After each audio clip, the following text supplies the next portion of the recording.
बिस्मिल्लाहिर्रहमानिर्रहीम अल्हम्दुलिल्लाह वस्सलातु वस्सलाम अला रसूलिल्लाह व अला आलिहि व असहाबिहि अजमाइन अम्मा बाद रब्बी शुरह ली सदरी व यस्सिर ली अमरी वहलुल उक़दतम मिन लिसानी यफ़क़हू क़ौली अस्सलामु अलैकुम व रहमतुल्लाहि व बरकातुहू। प्रॉफिट सल्लल्लाहु अलैहि वसल्लम सेड कि जो कोई भी सुबह उठे और वो अमन की हालत में, उसके पास सेहत है और उस दिन का रिज़्क़ है, तो ऐसे जैसे पूरी दुनिया का बादशाह। ये लिख कर लगा लें हदीस अपने कमरे में आप लोग, you will be at ease, trust me, ये रसूल अल्लाह की गारंटी है। उनके अल्फाज हैं कि भाई शुक्र गुजारी करो कि आज तो खाने के लिए मेरे पास मौजूद है ना, कल अल्लाह देगा, जैसे बर्ड्स को देता है, चिड़ियों को देता है। मुझे बताएं, क्या आप कभी भूखे मरे हैं? जितने भी लोग मुझे सुन रहे हैं, क्या कोई ऐसा आप पे डे आ गया कि बिल्कुल फाका हो गया और हम भूखे मरने वाले हो गए हैं, फुटपाथ पे आ गए?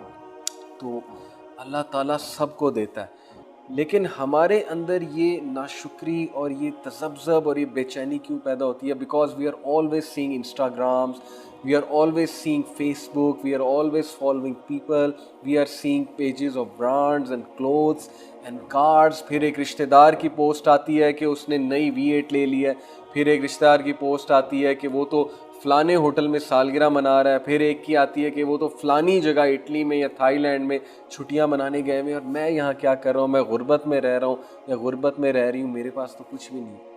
और फिर कंपैरिजन्स होते हैं, उसका खामद तो ये करता है, उसकी वाइफ तो ये करती है, उसके ससुराल वाले ने तो ये गिफ्ट दिया, उसके अब्बू ने तो ये किया और उसने ये किया और वो किया। And this messes up our life, such a depress life, इतनी हॉलो लाइफ, दूसरों के साथ कंपैरिजन और अल्लाह का शुक्र ना करना और दूसरों के घर देख देख के, गाड़ियाँ देख के कंपैरिजन्स करते फिरना। वी शुड थैंक अल्लाह कि हमारे पास इस दिन का रिज़्क़ तो एटलीस्ट मौजूद है। सब्र करो, पेशेंट रहो और एंड्योर करो एंड स्टैंड गार्ड, हर वक्त अपने गार्ड पे रहो एंड फियर अल्लाह, और अल्लाह ताला से डर डर के ज़िंदगी गुजारो, यानी बी कॉन्शियस ऑफ अल्लाह, ताकि तुम तुफ्लिहून, ताकि तुम फलाह पाने वाले बन जाओ। और फिर अल्लाह सुब्हानहू व तआला ने कहा, वलनब्लुवन्नकुम बिशैइन मिनल खौफि वल जूइ व नक्सिन मिनल अमवाली वल अनफुसी वस्समराति वबश्शिरिस साबिरीन। We will surely test you with something of fear and hunger and a loss of wealth and lives and fruits, but give glad tidings to the patient ones। And this is Surah Al-Baqarah verse 155 कि बशारत दे दो सब्र करने वालों को कि जिन्होंने loss में बर्दाश्त की और अपने मुंह से नाशुक्री के जुमले नहीं निकाले और कम पर इक्तिफा कर गए, जितना हमने उसे दिया था उस पर वो राज़ी हो गए। इसका ये मतलब नहीं है कि हम ग्रो नहीं कर सकते, हमें ग्रोथ की तरफ नहीं जाना चाहिए, लेकिन not on the expense of the philosophy of life. कुछ लोग बहाना करते हैं कि हम तो ग्रो कर रहे हैं, लेकिन ग्रो करते करते वो नमाजें भी छोड़ रहे हैं, बाजमात नमाज भी छोड़ रहे हैं और वो सारी चीज़ें छोड़ रहे हैं जो इस्लाम ने करने के हुक्म दिया। तो ये कौन सी ग्रोथ है? ऐसी ग्रोथ से अच्छा है कि बंदा गरीब ही रहे और नमाजें पढ़ ले, सीधी सी बात है। आखिरत तो अपनी सेव कर ले, लेकिन ग्रो करने में कोई हर्ज नहीं। बहरहाल देन सूरह ज़ुमर में वर्स 39 चैप्टर 39 वर्स 10 में अल्लाह सुब्हानहू व तआला सेज, इन्नमा युवफ़्फ़स साबिरून अजरहुम बिगैरि हिसाब, बेशक स्वाबिरीन को अल्लाह ताला बेहिसाब अजर देगा, यानी इतना अजर देगा, इतना अजर देगा कि इंसान सोच भी नहीं सकता। एक हदीस में आता है कि नबी अकरम सल्लल्लाहु अलैहि वसल्लम ने कहा कि एक शख्स जिसको सारी उम्र गम हुआ है, कि एक शख्स जिसको सारी उम्र गम और मुसीबतें और पता नहीं क्या क्या झीला होगा, उस शख्स ने, खातून या मर्द जो भी होगा, उसको अल्लाह सुब्हानहू व तआला क़यामत वाले दिन लाएंगे और जन्नत की नहर में एक डुबकी दिलवाएंगे और उसके बाद निकालेंगे और कहेंगे कि क्या तुम्हें कभी गम हुआ? तो वो कहेगा, ए मेरे रब, गम क्या होता है? यानी इतनी मोटिवेशनल अहादीस हैं, इतनी ज़बरदस्त अहादीस हैं, इतना मवाद मौजूद है इंसान के मोटिवेट होने के लिए और ज़िंदगी की मुश्किलात से लड़ने के लिए, और चाहे जो मर्ज़ी टेस्ट और ट्रायल आ रहा है उससे सब्र के साथ डील करने के लिए कितनी मोटिवेशन है। लेकिन हम पढ़ते नहीं हैं, इसलिए हम डीमोटिवेटेड रहते हैं, हम शैतान के चंगल में आ जाते हैं, शैतान हमें होपलेस करता है। So we need to go to the Quran and Hadith, we need to really read this Hadith. और फिर एक आयत में अल्लाह सुब्हानहू व तआला फरमाते हैं सूरह मोहम्मद में चैप्टर 47 वर्स 31, वला नब्लुवन्नकुम हत्ता नअलमल मुजाहिदीना मिनकुम वस्साबिरीना व नब्लुवा अखबारकुम, we will surely test you until we make evident those who strive among you and are patient and we will test your affairs। अल्लाह ताला कहते हैं कि हम तुम्हें ट्राई करते रहेंगे, टेस्ट करते रहेंगे, यहाँ तक कि हम देखेंगे तुम में से स्ट्राइव करने वाले कौन है और पेशेंट कौन है। तो ये ज़िंदगी का फ़लसफ़ा है कि टेस्ट हम होते रहेंगे मुख्तलिफ अंदाज से। ये सेकंड प्रायोरिटी पे। मिसाल के तौर पे बचपन में खेल तमाशा ही करना है, ऑब्वियस सी बात है, बच्चे खेलते हैं। नंबर 2, जवानी में फैशन लोग करते हैं, अंडरस्टैंडेबल है। नंबर 3, प्रोफेशनल लाइफ में कैरियर बनाते हैं, पैसा बनाते हैं लोग ज़रा सीरियस हो जाते हैं, ठीक है, ज़ाहिर है कमाना भी है, और फिर बाद में बुढ़ापे में जायदाद कितनी मैंने बनाई। ये सारी बातें हराम नहीं है इस्लाम में, बट जब हर फेज़ ऑफ लाइफ की टॉप प्रायोरिटी ही ये हो और अनचेक्ड हो, तो फिर this is a big big big issue. This is a fault in our thinking. This is where we have got the philosophy of life wrong, because अल्लाह ताला ने हमें कितनी आयात और नबी सल्लल्लाहु अलैहि वसल्लम कितनी हदीस में वाज़े फरमाया कि दुनिया की ज़िंदगी असल ज़िंदगी है ही नहीं। यहाँ पर बिल्कुल इस तरह ना हो जैसे एक स्ट्रेंजर रहता है। अब इसका ये मतलब नहीं है कि गरीब हो जाओ, या इसका ये मतलब नहीं है कि दुनिया को बिल्कुल ही तर्क कर दो। इसका मतलब ये कि अपनी प्रायोरिटीज सही सेट करो, और यही रिमाइंडर हम बार बार देते हैं कि क्या हम सही फ़लसफ़ा हयात के मुताबिक ज़िंदगी गुजार भी रहे हैं कि नहीं। अब मैं आपको कुछ बहुत खूबसूरत हदीस सुनाऊंगा। देखिए, प्रॉफिट सल्लल्लाहु अलैहि वसल्लम ने इस हदीस में 3 चीज़ें मेंशन की हैं। एक ये फैक्ट कि डेथ आकर रहेगी और कोई भी इंसान डेथ के अहाते से नहीं निकल सकता। Number 2, test and trials are part of life, they will come. And number 3, false hopes नहीं लगाने, दुनिया से दिल नहीं लगाना, और फॉल्स होप्स के मुताबिक ज़िंदगी बसर नहीं करनी।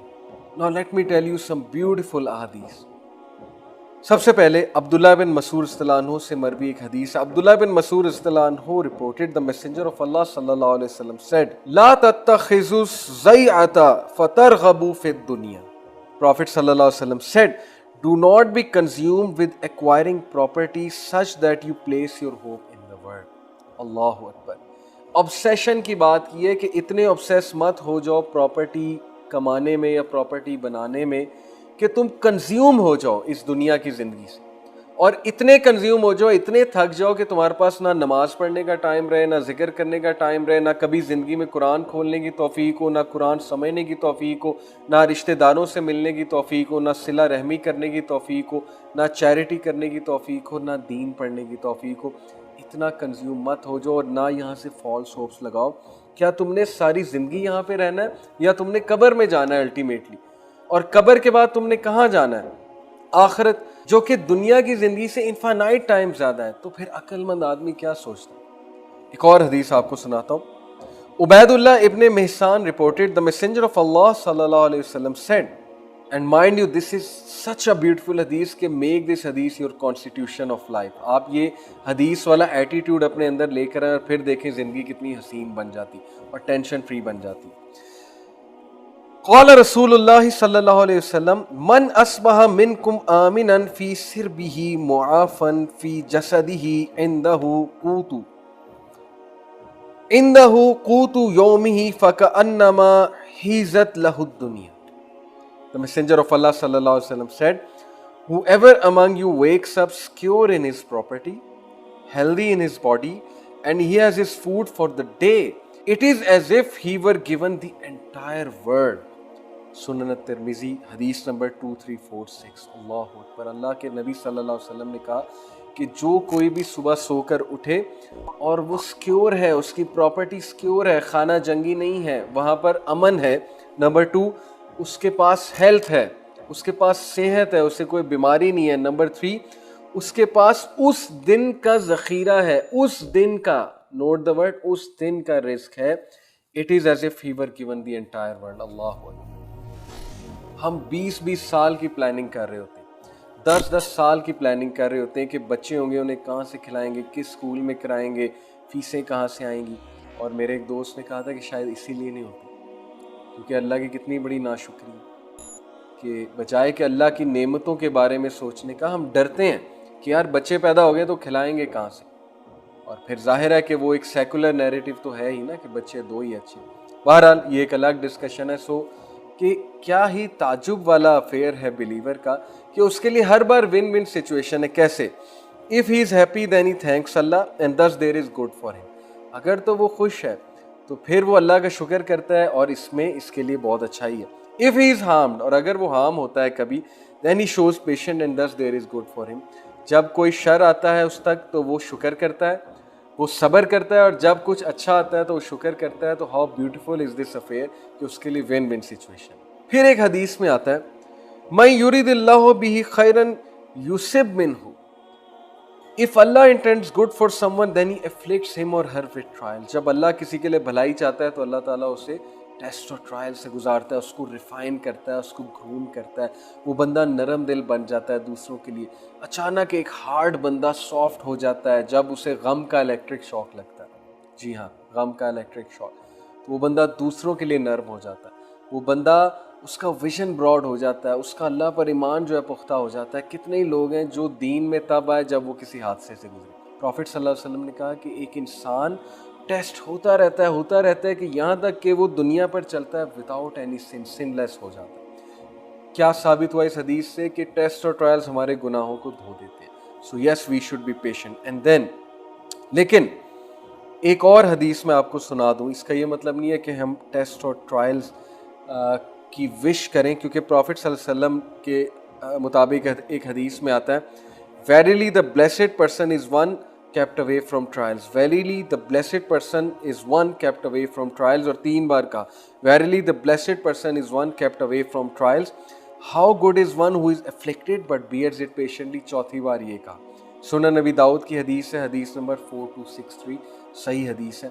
प्रॉफिट सल्लल्लाहु अलैहि वसल्लम ने कहा कि कितना ही खुशकिस्मत और ब्लेसेड है वो शख्स जिसको ट्राई नहीं किया जाता, यानी जिसपे कोई बहुत बड़ा टेस्ट और ट्रायल नहीं आता। कहने का मतलब ये है, 3 बार ही कहा और कहा 4थी बार कहा कि वो कितना अच्छा है कि जिसको ट्राई किया जाता है लेकिन वो सब्र करे। यानी एक तो ब्लेसेड है और दूसरा बहुत अच्छा है क्योंकि वो सब्र करके यहाँ तक पहुँचा है। और कुछ किस्मत है कि वो बहुत अच्छी, मतलब कि उनकी लाइफ में ऐसा को ट्रायल नहीं आता। तो यस, हमें यही कहा गया है कि हम टेस्ट और ट्रायल से पनाह मांगे। जैसे कि एक हदीस में आता है, you will not be given anything after sincere faith as good as security, so ask Allah for security. आफिया मांगो। फस्अलुल्लाहल आफिया, अल्लाह ताला से आफियत का सवाल करो, क्योंकि अच्छे ईमान के बाद जो सबसे अच्छी चीज़ तुम्हें मिलेगी वो आफियत है। तो अपने बच्चों के लिए, पेरेंट्स के लिए ख़ास है ये मेरी रिक्वेस्ट कि अपने बच्चों के लिए इससे पहले कि ये दुआ करें कि अल्लाह मेरा बच्चा इंजीनियर बन जाए, डॉक्टर बन जाए, इसकी सैलरी बहुत लग जाए, सबसे पहले उनके लिए ये दुआ करें, सबसे पहले उनके लिए ये दुआ करें कि अल्लाह इसको कामिल ईमान नसीब फरमा और इसको आफियत दे और इसको हिदायत दे। ये है दुआएं करने की। बाकी रिज़्क तो मिल ही जाएगा हर एक को, हर एक के उसकी किस्मत में लिखा हुआ है। So these should be on your list. Number 1 high ईमान, नंबर 2 आफियत, आसानी ज़िंदगी में, एंड नंबर 3 हिदायत।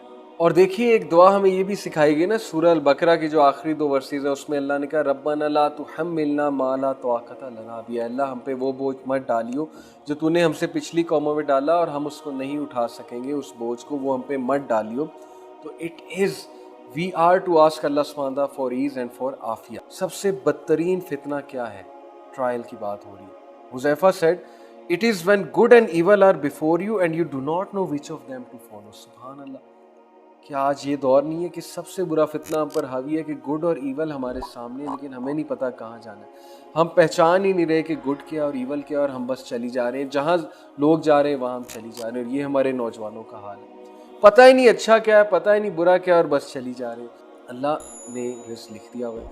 अपने बंदे को अल्लाह मुख्तलिफ स्टेजेस पे रिस्क देता है।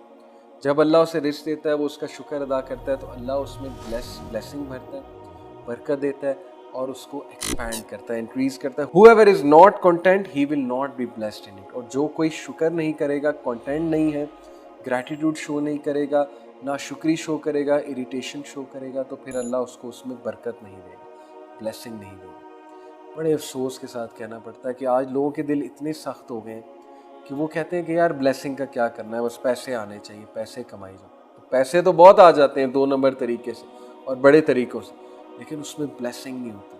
जब उस पैसे में ब्लेसिंग नहीं होती तो फिर बहुत सी मुसीबतें हम पर आती हैं।